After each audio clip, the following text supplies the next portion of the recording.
बिस्मिल्लाहिर्रहमानिर्रहीम। अस्सलाम वालेकुम नाज़रीन, मैं हूं साकिब बशीर। नूर मुकद्दम कत्ल केस से मुतल्लिक आज की जो पेशी थी, जो समाअत थी, उससे मुतल्लिक कुछ और मज़ीद अपडेट्स आपके साथ शेयर करूंगा। एक तो इस केस जो वीडियो में हम डिस्कस करेंगे कि जो मरकज़ी मुलज़म है ज़ाहिर ज़ाकर, उसके वकील के हवाले से एक बड़ी डिबेट हुई वहाँ पे। जो कोर्ट में अदालत ने क्या कहा, वकला क्या कह रहे थे, कोरोना पॉजिटिव वाला मामला क्या है, अब क्या होगा आगे, अदालत ने क्या ऑब्जर्वेशन दी हाई कोर्ट की डायरेक्शन के हवाले से, उस पर बात करेंगे। और थोड़ा सा एक बात करेंगे क्योंकि जो जरा हुई है और बड़ी तवील जरा हुई है, तकरीबन 2 से 2.5 घंटे जो है अकरम कुरैशी थेरेपी वर्क के वकील जरा करते रहे हैं। और जो बिशारतुल्लाह एडवोकेट हैं, उन्होंने भी जरा की है, जो ज़ाहिर ज़ाकर जाफ़र के वकील हैं। जो ज़ाहिर ज़ाकर जाफ़र के वकील हैं, सॉरी ज़ाकर जो वालिद हैं ज़ाहिर ज़ाकर जाफ़र के, उसके जो वकील हैं, उसके बिशारतुल्लाह एडवोकेट की जरा पे बात करेंगे इस वीडियो में, और जो मरकज़ी मुलज़म के वकील की। सबसे पहले बात करते हैं, अदालत ने पूछा कि जो अदालत को बताया गया कि सिकंदर जुल्करनैन सलीम जो है, उनकी जानिब से एक रिपोर्ट पेश की गई। उनके जो एसोसिएट वकील थे, उनकी जानिब से ये कहा गया कि रिपोर्ट जो है जो कोरोना के हवाले से आनी है या आ चुकी है, अब ये कन्फर्म नहीं है, लेकिन उन्होंने कोरोना का हवाला देकर ये बात कर रहे थे। तो अदालत ने जब अदालत से ये कहा गया तो उन्होंने कहा कि क्यों नहीं आए, क्योंकि लास्ट ऑर्डर का मैं आपको हवाला दे देता हूँ। उसमें अदालत ने बड़ा स्ट्रिक्टली लिखा था कि नेक्स्ट हियरिंग पे अगर नहीं आते स्टेट काउंसिल, तो स्टेट काउंसिल ही है, तो देन स्टेट काउंसिल शहरयार जो है इस केस को पैरवी कर लेंगे।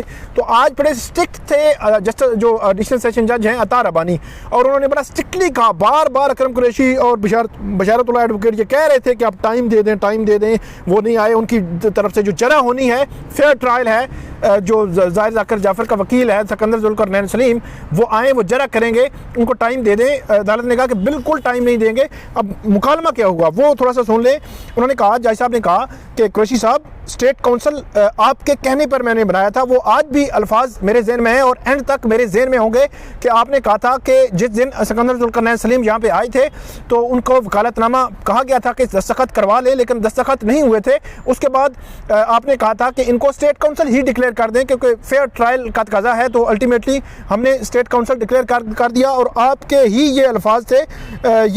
उन्होंने कहा, जो अदालत है, उन्होंने बड़ा कैटेगोरिकली कहा कि जब, और अदालत ने एक और चीज़ कही, उन्होंने कहा कि हमने उनको स्टेट काउंसिल मुकर्रर किया हुआ है सिकंदर जुल्करनैन सलीम साहब को।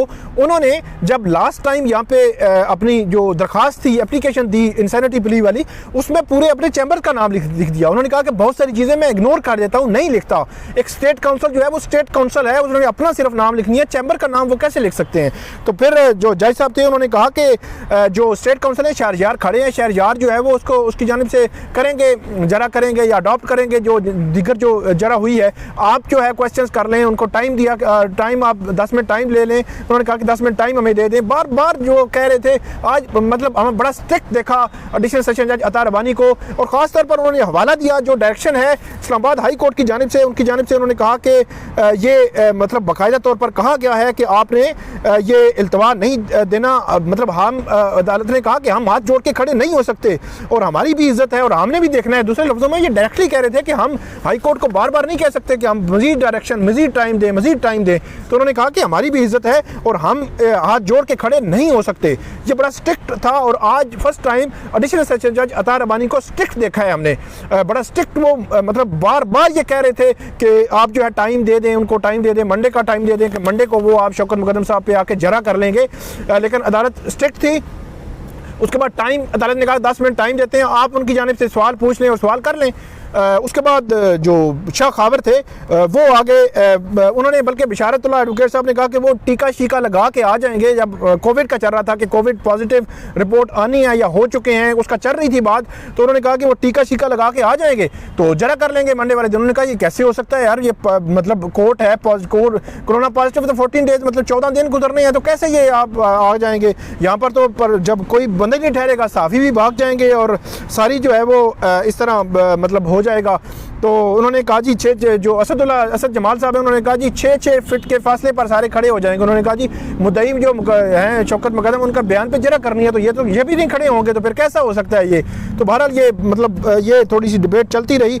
फिर शाह खावर जो है वहाँ पे आए, उन्होंने थोड़ा सा रेस्क्यू किया डिफेंस साइड को, और उन्होंने कहा कि अगर ये मंडे वाले दिन जरा करना चाहते हैं तो वेलकम आए। हम भी चाहते हैं कि ठीक है, इनका कोई इतराज़ किसी किस्म का ना हो।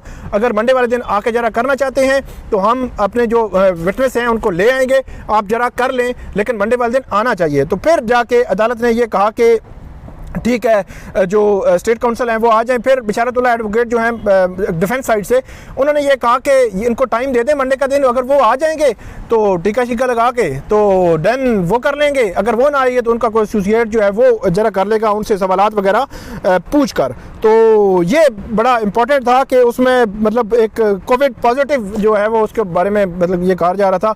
अब कोविड पॉजिटिव वाला मामला थोड़ा कन्फ्यूजन है, कुछ कह रहे थे कि रिपोर्ट आनी है या आ चुकी है। ये बड़ा आज सारा जो है सिनेरियो थोड़ा सा कोर्ट के सामने बना, जो मैं आपके सामने मैंने रखा है। अब थोड़ा सा बात कर लेते हैं जो बिशारतुल्लाह एडवोकेट हैं, उन्होंने आज जो शौकत मुकद्दम साहब हैं उनके बयान पर जरा भी की है। एफआईआर के हवाले से उन्होंने पूछा कि एफआईआर के बयान के बाद आपने कितने बयान जो है वो रिकॉर्ड कराए, तारीख के हवाले से पूछा उन्होंने, तारीख के हवाले से आगाह किया। उसके बाद बिशारतुल्लाह एडवोकेट ने कहा कि जो दो बयानात में डॉक्टर शाजिया का जिक्र नहीं है पोस्टमार्टम में, तो निसार बेग जो मुद्दई साइड से वकील हैं शाह खावर साहब के साथ होते हैं, उनकी जानिब से ये कहा गया कि नहीं वो नाम मौजूद है डॉक्टर शाजिया का कि उसने पोस्टमार्टम किया। 19 जुलाई को बकरे लेने किस के साथ आप गए थे? उन्होंने कहा मैं ड्राइवर के साथ गया था। फिर जो बिशारतुल्लाह हैं उन्होंने एक नंबर बोला, नंबर उन्होंने कहा जी आप ये नंबर है आपके ड्राइवर का। उन्होंने कहा आप मोबाइल निकालें, फिर उन्होंने मोबाइल ऑफ किया हुआ था, मोबाइल ऑन किया, फिर जो उसमें से नंबर मैच किया तो नंबर वो नहीं था जो बिशारतुल्लाह एडवोकेट साहब ने बताया। तो ये अदालत ने लिख दिया।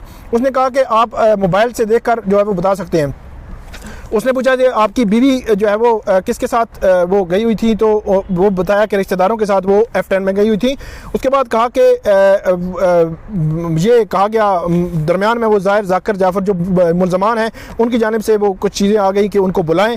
उसके बाद सवाल किया कि जब आप वापस आए तो बेटी की गैर हाज़िरी का नोटिस दिया? उन्होंने कहा जी मैंने पहले भी कुछ नोटिस ले लिया था, लेकिन उस वक्त जो है वो मुझे पता चला कि बेटी जो है वो हमारी जो है वो गुम है। उसके बाद सवाल हुआ कि एफआईआर में आपने दोस्तों का नाम नहीं लिखा, ना फ़ोन नंबर। उन्होंने कहा जी मैंने नहीं लिखा, जिन दोस्तों से बात हुई मैंने उनका नाम और नंबर नहीं लिखा। उसके बाद जो उन्होंने कहा कि किस तरह आपने तलाश शुरू की, तो उन्होंने कहा कि जो उनके खुरम टाउन को चीज़ जगह बताई है कि एक उनकी जो सहेली हैं उनके घर वो गए और उनकी तलाश के लिए, जो शौकत मुकद्दम जो नूर मुकद्दम है उसकी तलाश के लिए। सहेलियों के नाम आपने कभी नहीं लिखे, कभी नहीं बताए किसी बयान में, तो उन्होंने कहा जी मैंने नहीं बताए। उसके बाद सवाल हुआ कि 20 की सुबह फ़ोन आया, फिर उन्होंने फिर आपने सर्च किया, तो उन्होंने कहा जी उसके बाद आपने सर्च शुरू की। सीसीटीवी फुटेज आपने देखी है? तो उन्होंने कहा जी बिल्कुल मैंने सीसीटीवी फुटेज देखी है, लेकिन थोड़ी सी तेज़ करके जो है वो उसको तेज़ करके देखा है, क्योंकि 40-42 घंटे की थी तो सिलेक्टिव जो पोर्शन है वो देखते गए। उसके बाद उन्होंने कहा कि 18 जुलाई को घर आए, वो 20 जुलाई को फ़ोन आया तो आप घर जो है वो घर में थी? तो उन्होंने कहा कि 20 से पहले वो घर में जो 18 को ये हो गई थी और 19 को शाम को हमें पता चला इस हवाले से। उसके बाद उन्होंने कहा कि आपका जो CDR रिकॉर्ड है उन्होंने कब्जे में लिया? उन्होंने कहा बिल्कुल कब्जे में लिया। उन्होंने कहा जी गुलरेज में आपकी लोकेशन नहीं आ रही? उन्होंने कहा मुझे इस हवाले से नहीं पता।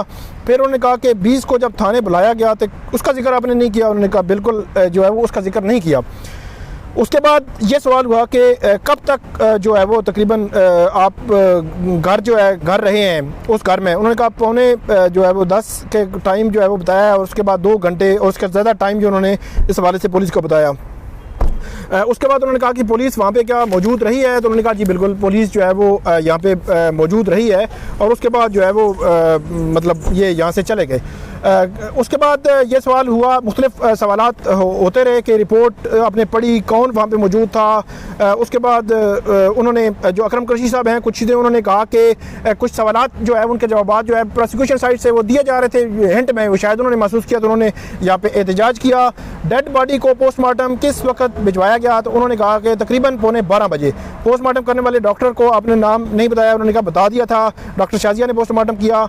CCTV रिकॉर्डिंग कब देखी? 20-21 जुलाई की दरमियानी रात। उन्होंने कहा 20 रात को और 21 भी रात जो दिन हो चुका था, सुबह हो चुकी थी। तो उन्होंने कहा कि इस दौरान मैंने जो है वो देखी जो CCTV है। उसके बाद उन्होंने कहा कि 20 से 23 तक आपने कोई बयान रिकॉर्ड नहीं कराया, तो उन्होंने कहा जी बिल्कुल मैंने 20 से 23 के दरमियान तक बयान रिकॉर्ड नहीं कराया। आपने 23 जुलाई से पहले अपने मोबाइल जो उसके मोबाइल के हवाले से नहीं बताया, नूर मुकद्दम के मोबाइल के नहीं बताया, उन्होंने कहा नहीं बताया।